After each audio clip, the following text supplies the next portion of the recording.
Happy Monday and welcome to the Bulwark podcast. I'm Charlie Sykes. I thought I was going to have to cajole Bill Kristol into talking about football this weekend, the best weekend of NFL football, except if you're a Packer fan, of course, or I suppose maybe a Bills fan. I think it's worse being a Packers fan. But Bill, I see that you were watching and you actually tweeted about it this morning. So we can talk about football. By the way, thanks for coming on. Appreciate it. Happy to be on. I watched most of the games and the last 3 quarters or so of the last game, which was really the last 2 minutes was just unbelievable. Buffalo and Kansas City, just I unbelievable. mean, and clutch playing by the quarterbacks, but also actually the wide receivers and others. And yeah, it's kind of amazing. No, I tweeted that I've always preferred baseball or football, or thought I should prefer baseball to football, or had a kind of ideological view that baseball was the true American pastime. But it was a little bit challenged this past weekend, I got to say. But then, as I said, the ghosts of the 1969 Mets and 2004 Red Sox came to me, and I reaffirmed my allegiance to baseball. But this weekend was a challenge. It was a challenge to that allegiance. Oh, my! As you tweeted out this morning, we had been reliably informed that the NFL was dead, right? That Right. real Americans were no longer watching and following the NFL, and then the NFL responds by having 4 amazing games. In every one of the games, it came down to the last play. Every one of the games. Yeah, that's amazing. And also, we were informed that if some people took a knee and were Yeah. nice to Colin Kaepernick, the moral fiber of the NFL was gone. The toughness, the grittiness, Wimps. the wimps, no ability to function in the clutch. I mean, you look at those guys, and that's one thing you can't say about an awful lot of those players this last 4 days, including the losing players. I mean, how about Brady? Coming back from what is it, 27-3, I guess, and then losing at the very end. How about the Bills? So. Pretty impressive. And we have to do this. I confessed over the weekend that I was suffering from some very severe cognitive dissonance because I was very disappointed that the Packers lost at home the way they lost. It was just a crushing loss. I mean, having dominated the 49ers so completely, to go on and lose that on the last second field goal. So, I mean, it was a crushing defeat at home at Lambeau, etc. But I also have to, admit that having a certain amount of something that felt like Schadenfreude about Aaron Rodgers. It was interesting, all the dunking on Aaron Rodgers that was going on. And normally in Packer land, there'd be a lot of pushback like, hey, don't pick on Aaron Rodgers. Aaron Rodgers is our guy. Leave Aaron Rodgers alone. I wasn't getting that. I think that there was that people are just like done with it. Yeah. I mean, they're partly done with COVID, which leads to a certain kind of reaction against too many public health restrictions and so forth, which I guess you might say helps the right or the Republicanish kind of view of, the public health people overreach. But they're also done with the unvaccinated, not just being irresponsible themselves, but then lecturing the rest of us. And I've always wondered whether there wasn't more political opportunity there, not to politicize everything here, but I mean, for the Democrats, for Biden, for people who are more pro-vax, and especially if they could modulate the sort of, make sure they make clear they're for getting the kids back to school and so forth. But, 2-3 quarters, 75% now of adults have been vaccinated. A lot of them have had boosters, not as many as should have. But and the celebration on the right of the anti-vax movement, the anti-public health movement, real kookery. You got to think that could be wrapped around the necks of some of these Republicans. Yeah, I would think so. I mean, just on Aaron Rodgers, I mean, obviously, he should have spent more time, watching the game film than listening to Joe Rogan. But speaking of unvaccinated, in the category of stories you just cannot make up, the Sarah Palin New York Times libel suit was scheduled to begin today. And amazingly enough, Sarah Palin, who is unvaccinated, tested positive for COVID. So her own lawsuit will be delayed because of that. Wow. Yeah. Who knew? Yeah. Beyond parody. Okay, speaking of anti-vax, maybe you can explain this to me. There was the big anti-vax before we get into the other usual stuff, including the latest coup memo that we've seen. This anti-vax rally in Washington, I don't know how big it was. It didn't seem to be a mass movement, but certainly aggressive, certainly militant, and featured. And this is what's so weird about it, because it's now become the right that has become obsessively anti-vax. And I guess I'm old enough to remember when folks on the left were the ones who were into various conspiracy theories. And so there was this moment where Robert F. Kennedy Jr. is speaking at the rally. This is the son of Robert F. Kennedy, who was a liberal icon in the 1960s. Of course, he was tragically murdered in 1968. So here's RFK Jr. speaking at this anti-vax rally yesterday. Even in Hitler's Germany, you could cross the Alps into Switzerland. You can hide in an attic like Anne Frank did. I visited in 1962 East Germany with my father and met people who had climbed the wall and escaped. So it was possible. Many died doing it, but it was possible. Today, the mechanisms are being put in place that will make it so none of us can run and none of us can hide. Oh, Bill. Jeez, this is too early in the week to drop my F-bombs. But is he saying that it's worse now than in Hitler's Germany? It's worse than in East Germany? At least in Hitler's Germany, you could hide in the attic. But here, they're just going to come and get you. And they're going to give you a life-saving vaccine, which is apparently like worse than the Holocaust. Yeah. I mean, a couple of just reactions. I have never paid much attention to Robert Kennedy Jr. I mean, I thought he was kind of a nut, but unfortunately, sadly for the Kennedys. But I hadn't really heard him, I don't think, in years, I suppose. And there's that weird slight echo of his father and his uncle's, intonation and accent there that made it particularly, I thought, odd to hear it and creepy in a way. Yeah, I so loathe the invocations of the Holocaust, and maybe I'm more sensitive to this. Being Jewish, growing up in New York, where there were many Holocaust survivors, and one knew, and I know some in my in-laws' families and so forth. It just that's so cheapens everything, and is so really despicable that I just that by itself just sort of sends me off. I don't know. There's a pretty good piece by Chris Steyerwalt, an interesting piece by our friend Chris Steyerwalt over at the Dispatch this morning that I'll just describe it and then say it kind of has the opposite effect of what he hoped. So he's saying it's bad, the anti-vax stuff. You combine the anti-vax with the big lie stuff. It makes you wonder how credulous people are and how swept up so many people are in totally unsustainable conspiracies. But he then sort of tries to reassure us at the end, probably after the Republicans do well in 2022, this is just, a socialization, what's it called? Not assertive socialization, my mind's going, the kind of socialization where you just hate the other side. And so they're latching onto this, but it probably doesn't stay as a permanent part of the kind of Trumpist right for 2024. That's kind of what he argues mildly, while saying it's a serious problem right now. But for me, it's the opposite. I mean, for me, the craziness of the big lie is bad, but you can see that it has a political intention and there's a political utility to it. And so how should I put it? It's not irrational in that sense. It's irrational in the fact that it doesn't care about the facts to the extent it doesn't care about the facts, but it's not irrational in the sense that its political utility is clear. The anti-vax thing has always struck me as crazier, deeper kind of conspiratorialism because it's self-damaging if you don't take the vax or get boosted. And you would think even self-limiting as a political matter, but surely that's not where a majority of Americans are going to go.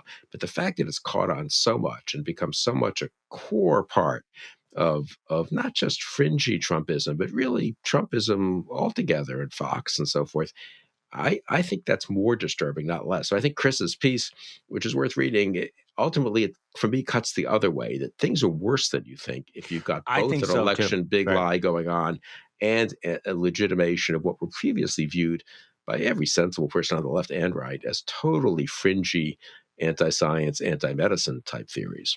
Right, and that's now locked in. And it's kind of funny because now we have the distinction between Trumpism, which has taken on this life of its own, and Trump himself, who actually occasionally will say reasonable things about the vaccines. But the Washington Post had a story about this rally yesterday, and said, as anti-vaccine activists from across the country prepare to gather on the steps of Lincoln Memorial, they're hoping their rally will mark a once fringe movement's arrival as a lasting force in American society. That hope, some public health experts fear, is justified. Almost 2 years into the coronavirus pandemic, the movement to challenge vaccine safety and reject vaccine mandates has never been stronger. An ideology whose most notable adherents were once religious fundamentalists and minor celebrities is now firmly entrenched among tens of millions of Americans. So here we are, the country that gave the world Jonas Salk and we are now exporting this reckless disinformation. And just it felt like a year ago or 2 years ago, 3 years ago, there was this near universal consensus about the life-saving qualities of vaccine. That's been completely trashed by the culture wars and the stupidest of all timelines. And go back to the Washington Post story. That propaganda has also found its way into many reaches of American life. It has invaded people's offices, helped shape the daily decisions of school principals. It has riven families and boosted political campaigns. Our worst worries have been manifested, said Joe Smizer, chief executive of Public Good Projects. And then they lament that the public health universe didn't see this coming and was not able to mount a strong counterattack. And to your point earlier in our discussion, this feels now like a lost opportunity. That from a political point of view, Democrats should have hammered much harder. From a public health point of view, public health experts should have pushed back much more aggressively because now it's a part of life, with or without Trump. I think it becomes now a fact of life going forward that you have embedded this kind of disinformation and skepticism in tens of millions of Americans. I don't know how to turn that around. Yeah, no, it's interesting if depressing. I mean, the public health types, to be fair, it was sort of, I think we're advised, look, don't pick fights. You've got to win these people over, Yeah. persuade them with gentle kindness, not with yelling and screaming and embarrassing them. And maybe that was the wrong decision. I do think on the more political side, it confirms what's always been our analysis, which is if you don't stand up to the craziness here, Yep. if you accommodate it here, if you take the attitude, what was the Republican 5 days after the election? What's the point Humor of him, yeah. Just humor him? Yeah, humor. him. And that's really been broadly Look who's over. speaking the attitude of conservative elites in Republican elections. Not just humor him, but humor at all. Humor Good. at all. What's really the damage? It's going to go away. Even Kristol, who's better, has a little bit of that in his piece, and you humor it, and every step then down the staircase is you don't draw a line, you don't stop, you don't say no more. Maybe a few people get off the staircase, to whatever you use the metaphor, off the escalator, but people keep going down, and you see it in every step. Youngkin runs on let localities determine mask wearing. Don't have a state mandate. Well, actually, he's now got a state mandate, or trying to have one, against mask wearing in schools. It's not even clear whether he wants it to apply to private schools. Now, various people are rebelling. We'll see what he really does. But he goes one step. Then DeSantis, of course, goes another step into radicalization. And obviously, once you get to Gates and Marjorie Taylor Greene and others, you're further down the thing. But they each follow the other down the path of extremism, radicalization, legitimizing or certainly not fighting conspiracy theories. And you see it in the more popular culture. Barry Weiss, whom I've known, used to know for years, and it was, sort of a rebel against left-wing political correctness. Now she's basically, as far as I can tell, certainly anti-mask. I can't quite tell if she's anti-vax. Bill Maher is more, actually. But she's, this is the way this pandemic's been managed, one of the greatest atrocities of modern time. I can't remember what she said exactly, something like that. Again, totally unhinged. I am worried about the little kids, especially from poorer families who have missed a year of school. Obviously, I'm worried about the social effects of the isolation and all this. But the idea that this country can't survive to some public health measures, and that this is just a catastrophe and a disaster and total discrediting of the public health people who were basically right, it turns out, about the danger of the disease, of the pandemic. I mean, again, there's kind of, if you don't fight it, if you don't put up the barriers here, it turns out you don't put them up later. You know what I mean? No, I mean, and we've lived through all of that. So over the weekend, a number of indications that all of this is going to get worse. It's going to get more intense in case there was any denial out there about what the 2022 election's about. I have Newt Gingrich, but I want to start off with Steve Bannon.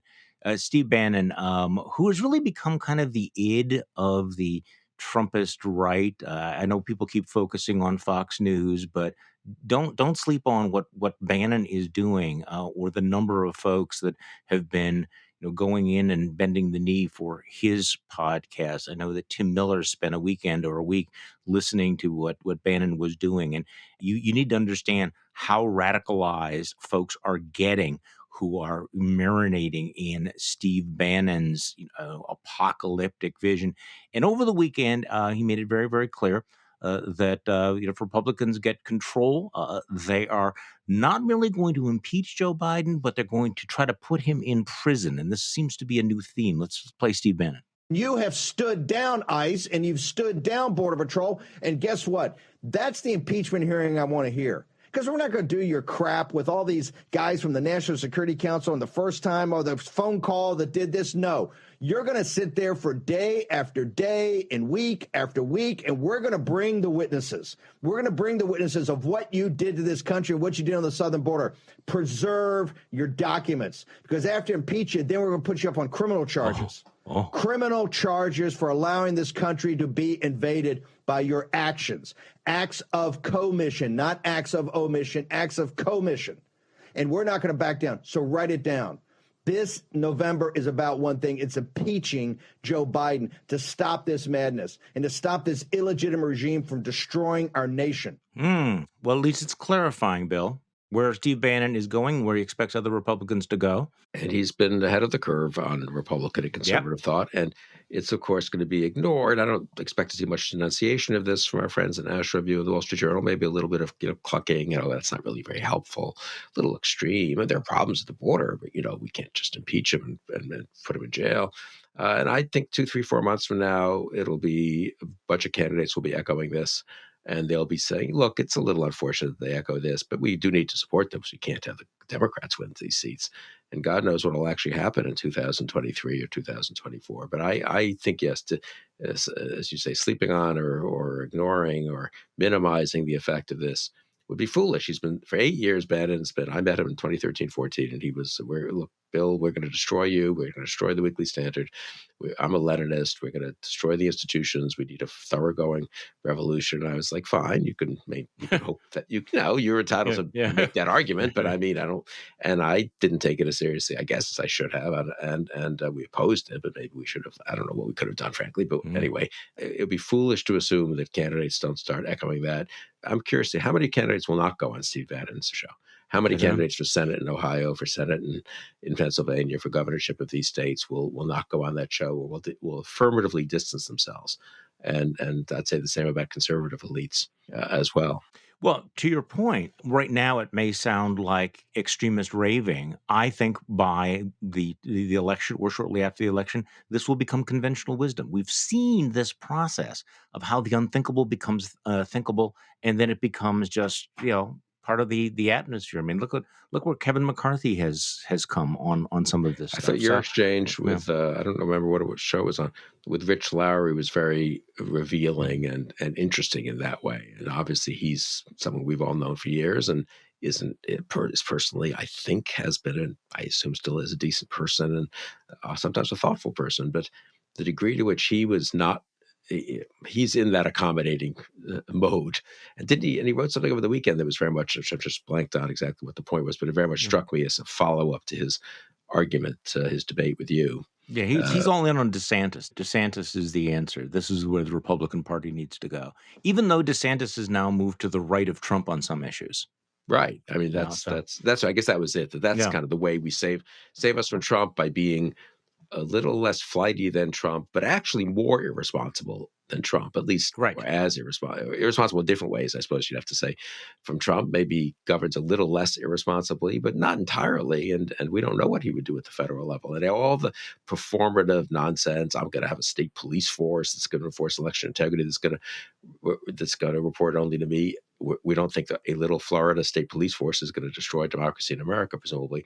But it's very much the spirit of Trump and the Defense Department and the memo, the finding about seizing the election, the voting machines and so forth. I mean, in that respect, DeSantis is fully on board a spirit of, I don't know quite what to call it. I mean, what do you think? It's not quite, well, at least quasi-authoritarianism.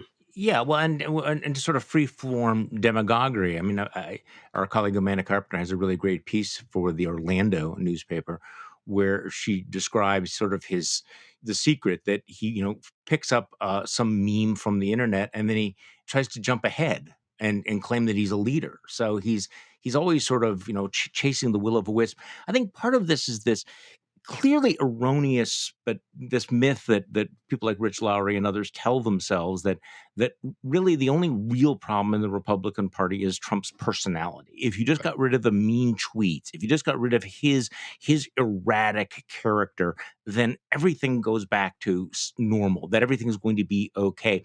when obviously the rot is, I mean, if we've learned anything, it's that the rot is a lot deeper, and that the dysfunction was very much a pre-existing condition. I mean, I find that very difficult to watch what's happened on the right, the kinds of things, including the anti-vax movement that we've seen, and not say, okay, there was something there. And you and I have talked about this before. I've called it the recessive gene that was always there, that now it's dominant and will continue to be dominant, even if Donald J. Trump leaves the political scene. And Yeah, very much. that's something they're not willing to acknowledge. I totally agree. And Trump made it much worse with 4 years Yeah. of his presidency and 4 years of encouraging others to, in a sense, compete to be his followers and then to outdo him. And so it is a bit of a vicious cycle at that point. And I've been thinking a fair amount this last week or two. You thought a lot about this when you wrote the book, and, about our own responsibility or going along more than we should have, or at times suggesting Sure. things that were not unreasonable, I don't think, in context. But I now think we're small parts, I hope on the whole, small parts, accommodating of irrationality, demagoguery, a kind of polarization of a kind of unhealthy sort. I'll tell one quick story. In 1992, I was Vice President Quayle's chief of staff, and he criticized Murphy Brown for having, sort of normalizing on television the notion that a out of wedlock birth, it was fine and you shouldn't be critical of it. It was actually the speech that Quayle gave in San Francisco to the Commonwealth Club was a very serious speech. It quoted James Q. Wilson and Christina Hoff Sommers and people who had studied sort of the literature on this and so forth, and why it was bad for kids would do better in intact families and stuff. It's like from a different era even. But then Candace Bergen attacks Quayle. This came out of the blue and said, "How dare you criticize Murphy Brown?" And I thought this was it's kind of a fun popular culture fight for us to be in, and the vice president criticized back and denounced, I can't remember the Hollywood elites, not in a huge way, but in a speech, that they're out of touch. They don't understand that America needs to have strong families. They can afford this. They can pay for the 24/7 nannies and so forth. But much of America, if you don't have a father and mother at home, it makes life tougher on the kids. And it was well meant, well intentioned. Quayle did not have a bean bone in his body about this.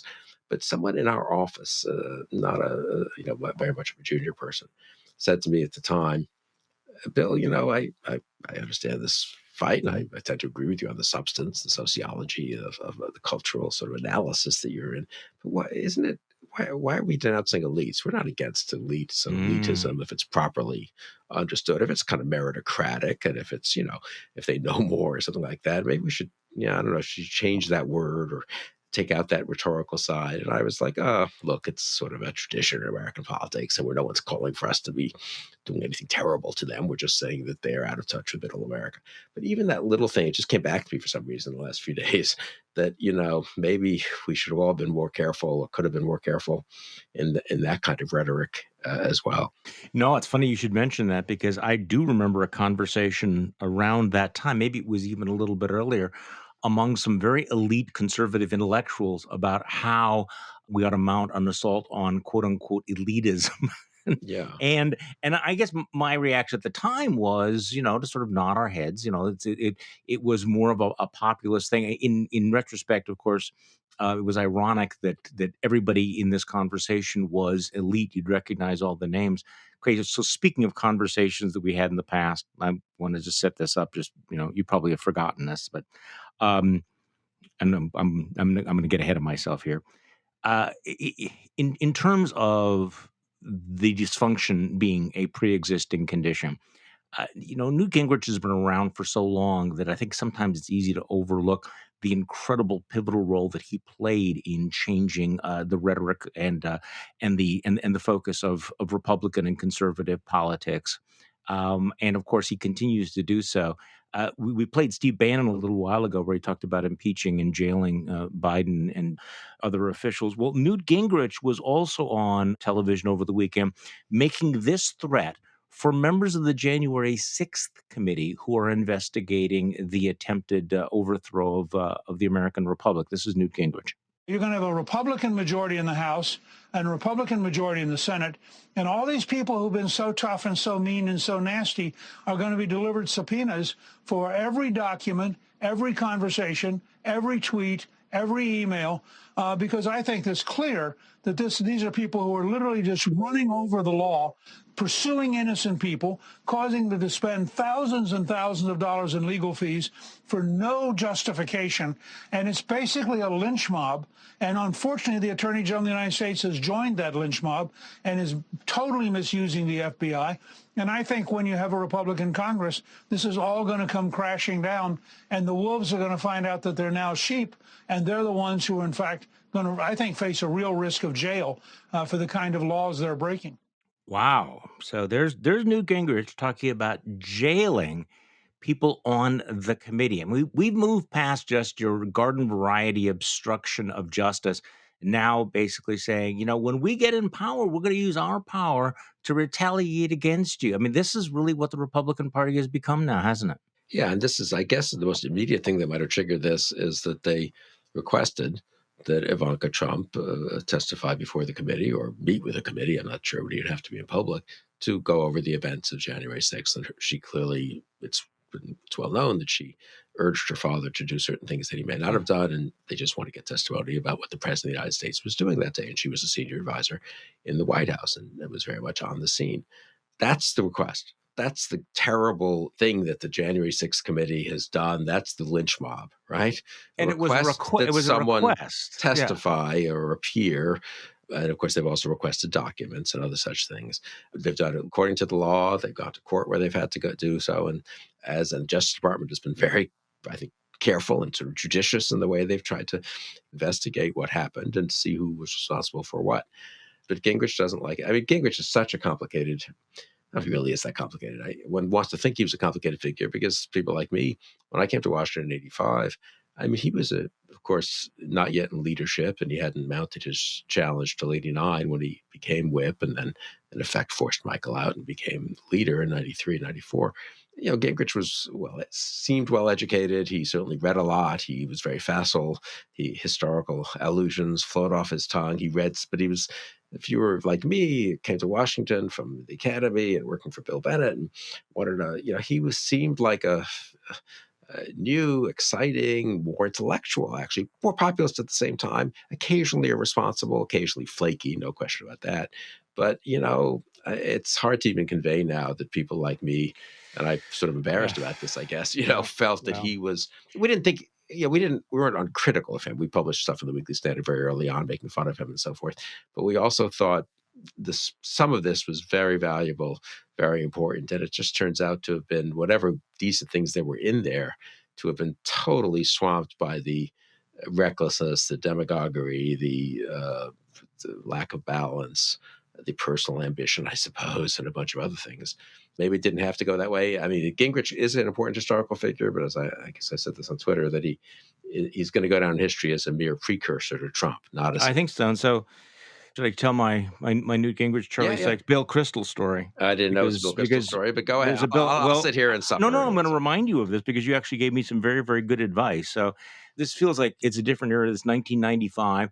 The Republicans had just taken control of Congress, which I don't think you can overstate what that felt like. It felt like the domestic political equivalent of the Berlin Wall coming down. For most of my life, I 40 years never thought it was possible. I mean, it was a very, very heady time. And Newt Gingrich was the incoming speaker and had just contracted to write a book. It was kind of controversial at the time because somebody was paying him a great deal of money and there was a lot of ethics questions about it. And of course, he had no intention of writing the book himself. He needed a ghostwriter. And he had tried to hire, I can't remember all the details of it, Andrew Ferguson, who is your colleague at the Weekly Standard, who quickly decided this was a very bad idea. And to make a long story short, because there were book agents involved, I got the job. I was going to write. I forgot that. And I know. What was at that point, you'd written A Nation of Victims or Prof Scam, A Nation of Victim. Right. I was working on a book on education called Dumbing Down Our Kids. Right. And so my agent called and said, listen, we really need someone to do this. Would you be willing to sit down with Newt Gingrich and write this?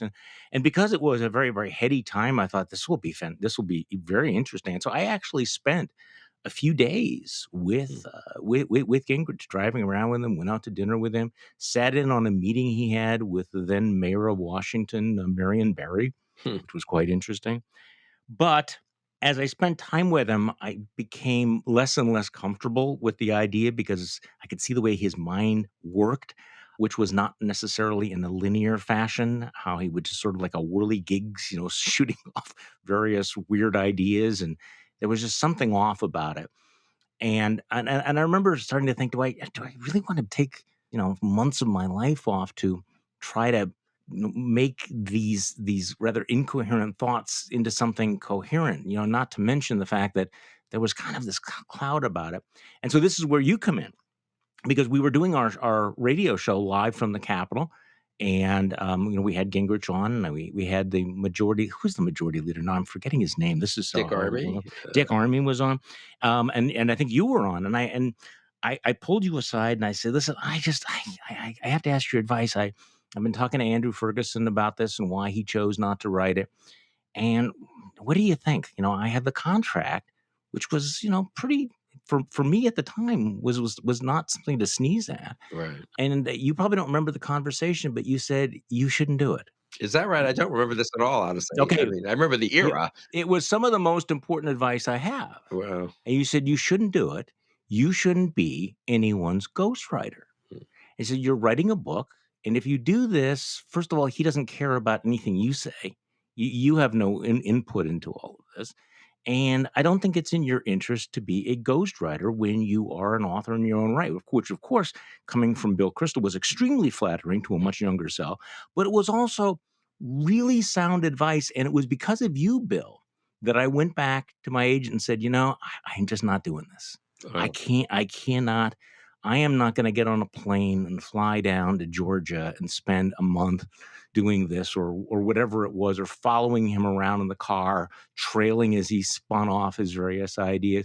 And so that's how I ended up not being the ghostwriter to a book that I can't even remember what he said or whatever. Yeah, I can't remember It was exactly. a big deal for me, but it was, Sorry. you actually warned me off. So this was, I won't say this was the best advice you ever gave me, because you've given me much good advice, but this was certainly some of the most memorable advice from my much younger self. Well, that's not, I guess, nice to hear that I gave you good advice, even if it cost you a little bit of money at the time, I'm sure. Andy Ferguson subsequently wrote fantastic pieces about Gingrich in 97, 98 in the Weekly Standard. And when it became clear how crazy the egomania was, and it was just swamping whatever intelligent thoughts he had about replacing the welfare state with an opportunity society and so forth. And then the willingness to be reckless in the partisanship, which really is a precursor of today's kind of polarization, I think. So let's fast forward to where we're at right now. And it seems like every other day or so, we get some new bit of information about how serious this coup was. And of course, you had been saying,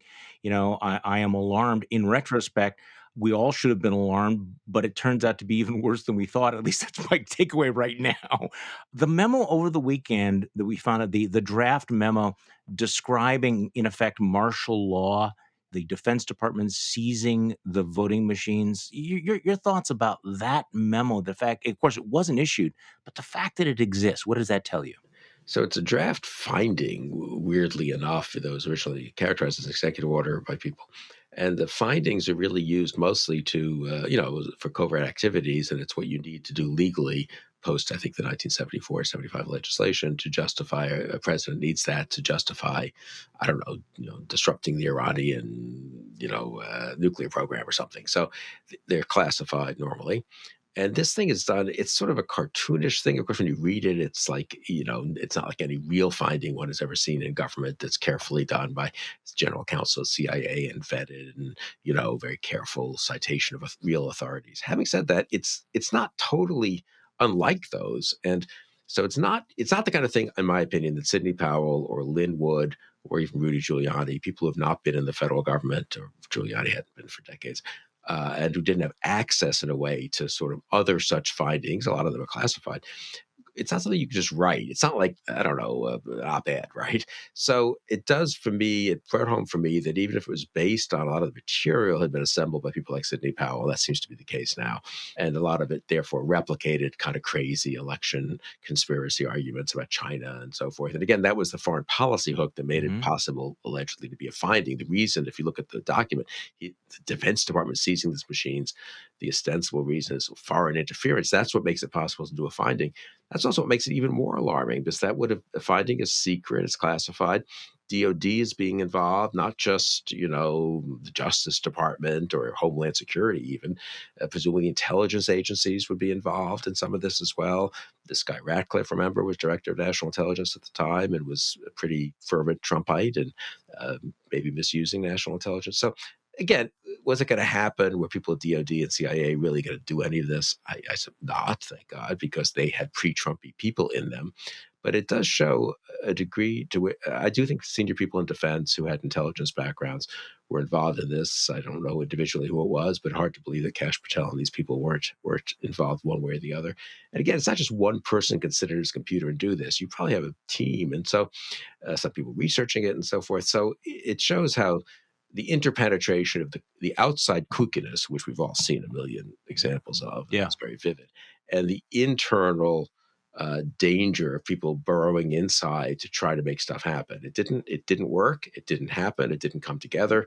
They didn't have enough burrowers on the inside, actually, nor enough probably credibility on the outside to make it work. But they tried, and in the future, they will be much better at the burrowing and the inside game. And so these coup attempts, or I guess let's just say these attempts at illegal activity by the federal government, often it turns out, I was thinking about this over the weekend, have an outside and inside side to it. You have your G. Gordon Liddy and Howard Hunt, former government people who are now just outside characters, doing a burglary, right?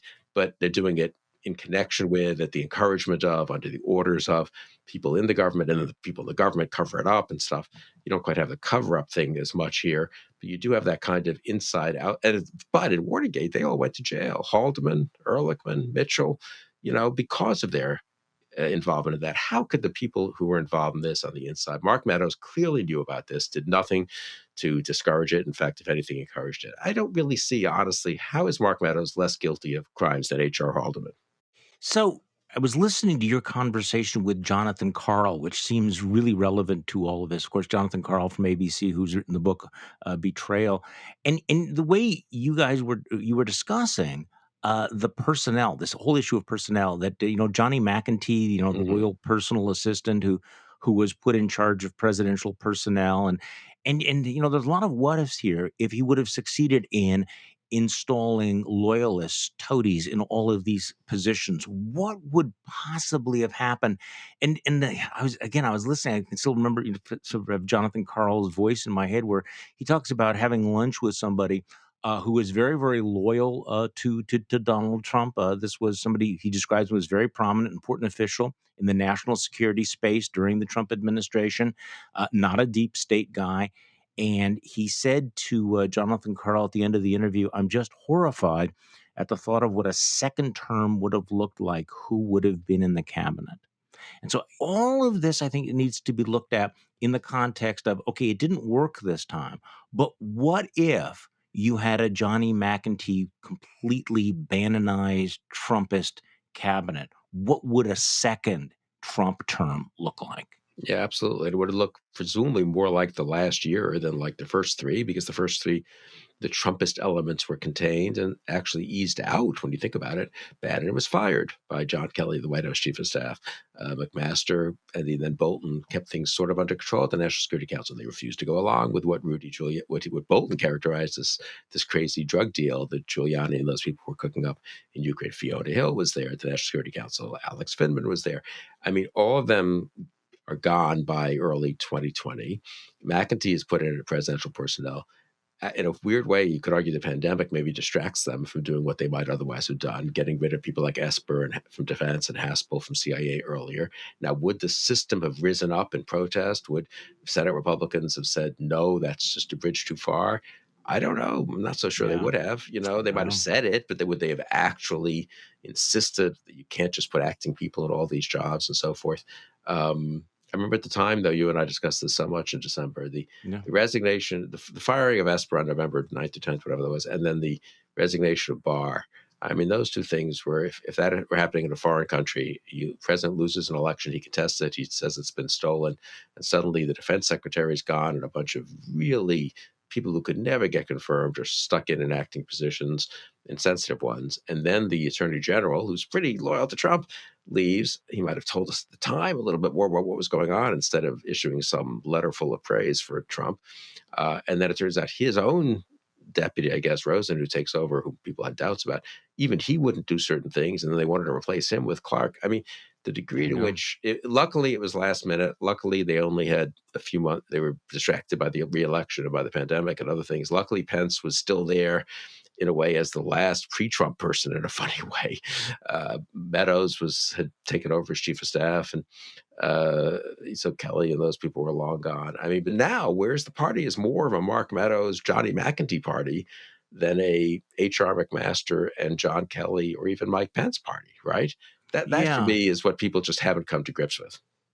No, and you made that point in your conversation with Jonathan Karl that most of the people who eventually did push back against this were part of the pre-Trump Republican Party, and the question is whether or not they would be around. It's interesting that Bill Barr apparently is talking with the January 6th committee, which is and maybe John says in the conversation that he was startled by what Barr told him when he finally Barr finally acceded to his interview request, and he went over to his house here and had the discussion, and that he thinks it could have a big effect if he says it publicly on television, testifying before the committee. I don't know. Maybe people just discount everything, and it'll be another Mueller situation where the public testimony doesn't end up mattering much. But I think the January 6th committee is underrated as a kind of possible, I think so too, bit of a game changer. But again, incidentally, who's the person who's making that really happen and saving it? I think for being totally possible to say that it's just a partisan Democratic thing. Liz Cheney, who's sort of the last pre-Trump Republican who's willing to stand up to Trump and to Trumpism in a way that all the Rich Lowrys and all these other senators and members of Congress are either keeping their head down or going along, or in some cases, of course, worse than going along and just encouraging the craziness. Well, and that's the criticism is that she's sacrificing her relevance when, in fact, right now she is far more relevant than any of the backbenchers who are keeping their heads down in order to maintain She's their more relevance. relevant to actually saving democracy in the Constitution. Yes. That's where I guess that was was the pivot of your conversation with Lowry, right? And that's why I guess I'd forgotten that for a second. Yeah. And that's why that was so, I think your arguments are so important, and I'm glad you then followed up and wrote a little more about it too. It is sort of astonishing that for the editor who's now just stepped down of National Review, that a principled conservative and a genuine conservative standing up for the Constitution and for the rule of law in America, that's a tactical mistake. That makes her, quote, irrelevant. That's, I think, was the term he used, right? Or she has a future on CNN, but not in the Republican Party. Well, if she doesn't have a future in the Republican Party, in the old days, I think many people associated, not all, many people associated with National Review would have said, well, then there shouldn't be, then we don't want to be part of this Republican Party. But that's not the case today. It is not the case today. Bill Kristol, thank you so much for getting our week off to such a great start. Thanks for joining me again. Thanks, Charlie. My pleasure. And thank you all for listening to today's Bulwark podcast. I'm Charlie Sykes. We'll be back tomorrow, and we'll do this all over again.